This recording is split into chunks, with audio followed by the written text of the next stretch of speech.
Hello, everybody, and welcome to Telara Tales.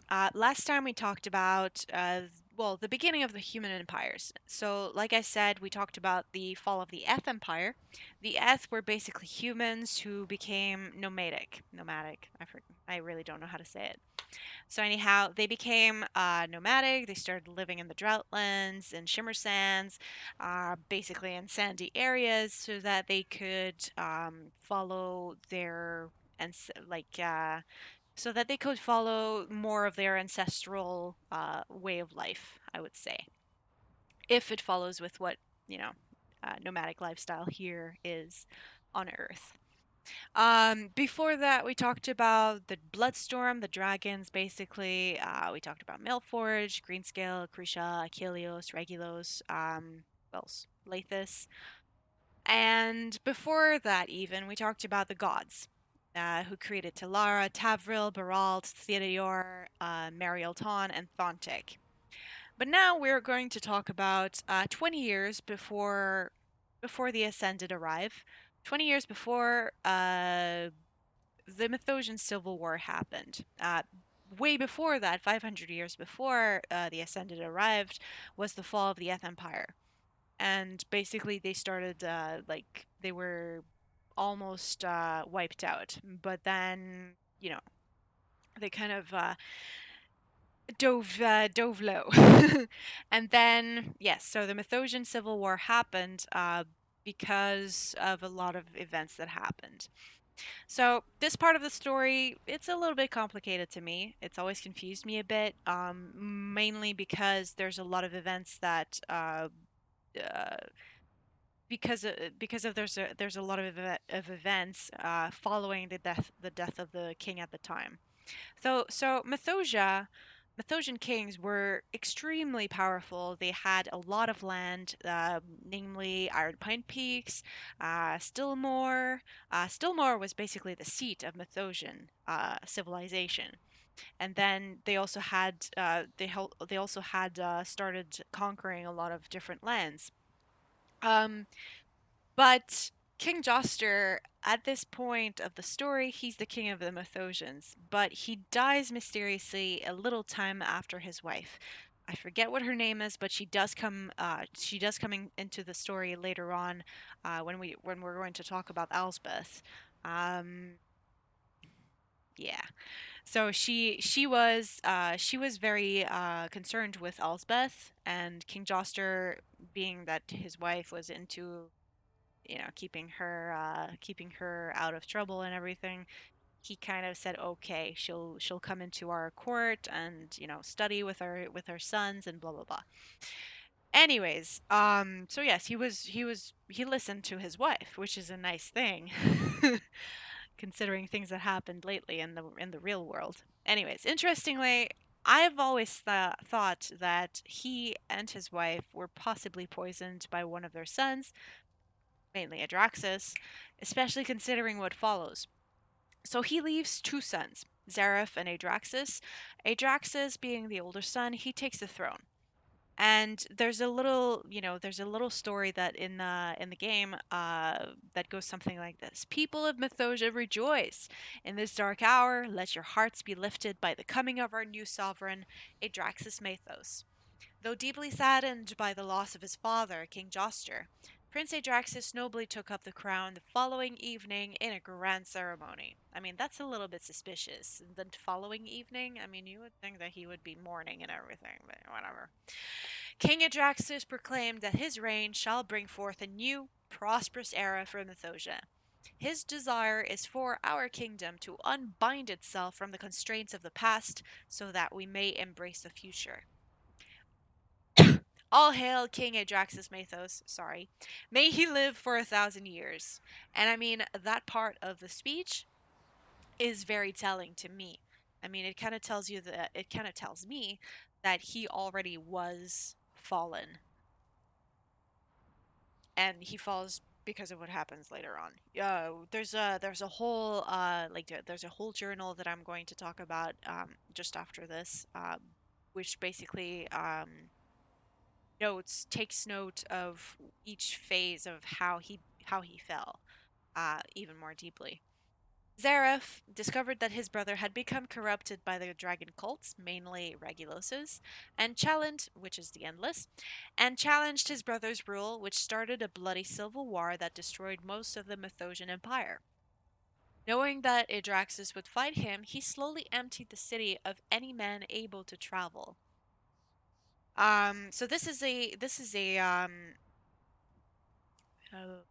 yeah. So this is a journal that I'm going to read to you. It's from from Zareth. So it's Zareth's journal, and so he kind of notes each not each day, but a lot of days from Aedraxis' rule as a tyrant. And so the first entry is day 15, fourth moon of the year of the tyrant, day 15. I mean, the whole thing doesn't really make sense to me except for the day. Day 15 of King Aedraxis' rule. There is troubling news from the court of my brother, the king. He has always ruled Mathosia with an iron fist, and in accordance with Mathos tradition, I have not intervened in his affairs. He claims um, he claims it is for the good of the people and that he only wishes to make the kingdom stronger. Now, I am told he has unbanned the use of profane technology within the kingdom and that he refuses to give worship to Thedior or any other god. This is certainly a break from tradition, but perhaps I am worrying over nothing. Yeah. No, sorry, it says fourth moon of the year. I'm not sure exactly what it means. I think it might mean 4 months. 4 months after 4 months after Aedraxis came into. We'll see. Fourth moon of the year of the tyrant, day 28. I have received several reports from the west today that Aedraxis's tyrannical rule is getting worse by the day. They say he hungers for power as if it were an addiction, and that he has ordered all books on death rituals in the kingdom be brought to him personally. His advisors fear that what he may be planning. If he continues to pursue such dangerous magic, I may need to step in after all. Fifth moon of the year of the tyrant, day 5. Oh yeah, so it's months then. My brother has gone mad. I received a letter from the mayor of Ardenburg, a small settlement on the eastern border, saying that Aedraxis has been preparing some sort of technomatic empowered ritual for the past several days outside of that town. I fear for his people, my people. As I write this, I am on my way to meet him in battle to determine the fate of the West, and perhaps all of Telara. The Brune Guard of the dwarves has informed me that they are sending soldiers as well, and an elvish contingent, from the Silverwood was seen marching through Moonshade Highlands on its way west a few days past. I only hope we are not too late. Fifth moon of the year of the tyrant, day 9. I have seen more tragedy this day than any man should have to witness in 2 lifetimes. We were able to mount an impressive force of dwarves, elves, and Mathosians against Adraxis and his forces. As I stood with the archers, directing the attack, I was certain we would be victorious, for Thedior was certainly on our side. Then I saw the Eth and balmy mercenaries from the south that had brought their technomancy to aid Adraxis. The army charged over the crest of the hill where my brother was performing his dark ritual. What I saw next I will never forget. The very sky opened up before him, and a great wave of death magic came pouring through. I could see the hollow eyes of Regulos, the dragon of extinction, staring through the void. The infantry was decimated almost instantly. Some were simply reduced to dust, but others became possessed by the powerful death magic. Their bodies turned pale or reduced to only bones, undead soldiers for Adraxis' army. Harwin, Cyril, Borin, and so many others who I called friend were swallowed up in that cloud of death. Of the leadership, I alone survived. Perhaps my brother was right. Perhaps the gods have forsaken us. Fifth moon of the year of the tyrant, day 10. The cathedral at Ardenburg was cold last night when I came here for shelter. This morning was filled with a warm light that I cannot describe here. Then I saw them. The dead returned. They are not undead abominations like those I saw on the battlefield. These are the righteous fallen, reborn in this world by some indescribable miracle. Though I am in the midst of something grand, I am also plagued by a sobering reality. With a ward broken, what will become of Port Sion? I must return there, and soon. These rifts will only grow more numerous in the coming days. I must not let what happened to Ardenburg happen to my city. All right.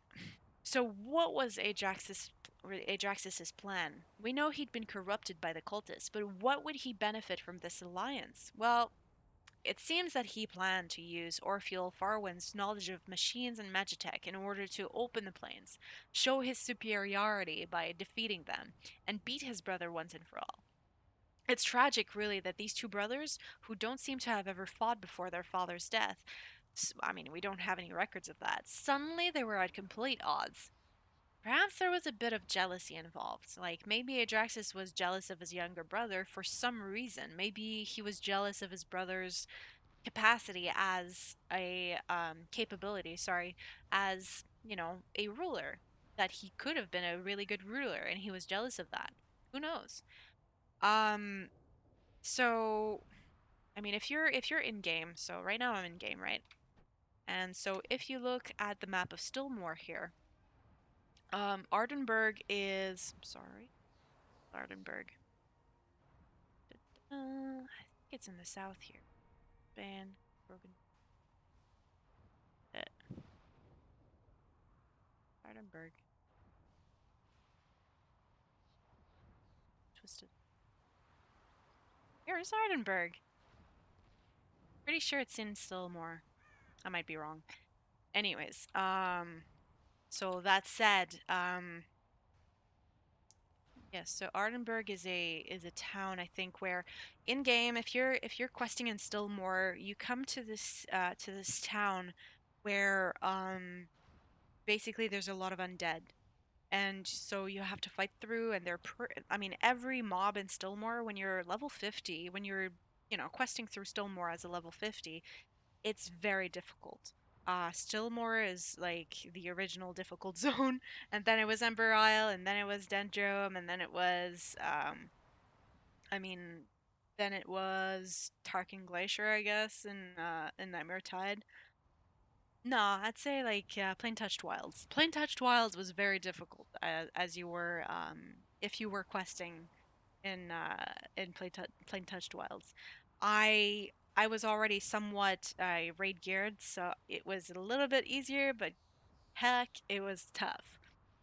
Anyways, so let's continue the story. Zareth, along with his followers, fled the shade that his own brother had helped bring onto Telara in Stillmoor and founded Port Sion, a haven for both Guardians and Defiants, if I'm not mistaken. Though he was a defiant leader and the Guardians vehemently rejected technology, Zareth merely saw it as a tool. It is the intent behind it that makes it good or evil. He would argue. And so he gave Orpheal a chance to atone for past crimes, namely giving Adraxis the tools to open the ward and so on and so forth. When it was Ashikatari, his dearest friend, who was the first person brought back by Defiant machines, its potential for good seemed apparent to him. Cyril might say it was a lapse of judgment on Zaref's part, but Defiants see him as a model of Mathosian rationalism. So, Defiants and Guardians always seem very irrational towards each other, but Zaref was like the glue that kept them together, that kept them civilized and rational. With the help of the Bami, they strengthened and raised the walls to great heights to prevent any invasion in Port Sion. Really, it would have been an amazing zone for players to play through, in my opinion, apart from the Warfront version, which shows you the aftermath of its fall when Alspeth opened Port Sion to the forces of death. It could have been a great sanctuary city for both Guardian and Defiant players, like Tempest Bay is today. Anyway, as from the rifts poured forth more and more invaders, however, the gates of the city were sealed forevermore. I believe that originally in the alpha or beta version of the vanilla plains of Telara, players could enter Port Zion. I think I remember accounts from people who would say like, yes, we went to Port Zion. This was like way before when I think when Defiance, like the starter zone for Defiance was actually in the Shadowlands. And this is something I'm not very familiar with. Like I'm not very familiar with the lore of the Shadowlands. But basically, like Defiance were resurrected in the Shadowlands, which was like on a moon of Telara. And so, yeah, so I mean, I think that I remember reading accounts from people who would say like, yes, I started in the starter zone of the Defiance and in the Shadowlands. This was like an alpha of Plains of Telara, right? And I think they talked about, questing through Port Sion. I mean, there's even art that suggests that it would have been a sanctuary city for both factions. If you look at some of the old videos, if I remember correctly, I did a video on trailers for Rift, and one of the trailers, the very earliest trailers, talked about basically showed a lot of like it gave a lot of airtime to Port Sion, the art. I guess the writers changed their mind somewhere along the way. I mean, it sucks because to me, I think Port Said would have been a very interesting zone to play through, or to rest in as a sanctuary city. Um, when we were given Port Sion, like the shade version of Port Sion in Nightmare Tide, that didn't really atone for not having Port Sion itself in game before. But that's only my opinion. So I'm gonna try to show you. Oops. I'm going to go. No, let's go to Tempest Bay first. I don't have my hearth my hearth my soulstone. What soul recall is not in Meridian, so I can't really get there easily. I have to go to Tempest Bay first. But yeah, so like the fact that there is a whole area blocked off, like if you look at the map of Mathosia, right? There's a whole this is Port Sion in the middle, where it's like brownish and grayed out and stuff. This is Port Sion, and the fact that there's a whole blank zone, which I mean, Plain Touched Wilds used to be a blanked out zone, basically like Port Sion is right now. Like the whole zone was grayed out, browned out, like Port Sion is today. So, anyways, we're gonna go to the Arc of the Ascended, which is the closest area, the closest particulum you can get, where you can get to Port Sion, from which, ugh, it's late. So let's get to the closest place we can see Port Sion here. I guess this is the best viewpoint. So, I do remember questing here in this beginning area. I mean, you did like one quest here on the bridge, and that was it. Like you would fire something. Where is it? Yeah, you would like fire something from here over to the Guardians on the other side, and that was it for the questing close to Port Sion. Like that was the only reference you had to the civil war between Guardians and Defiance after Port Sion. Anyways, let's get to the area here. I've never actually swam.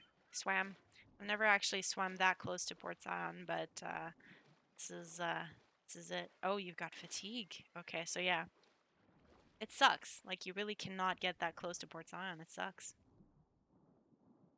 You see, there's a fatigue bar here. Uh-oh. Yeah, yeah, yeah, yeah. Oh my god. It's funny. Wow. Notice the fatigue bar here. So yeah, I mean, it really does suck that there's no way to get to Port Sion, to get close to Port Sion, I'd say. It really does suck. So anyways, yeah, that's the closest look you can have of Port Sion here.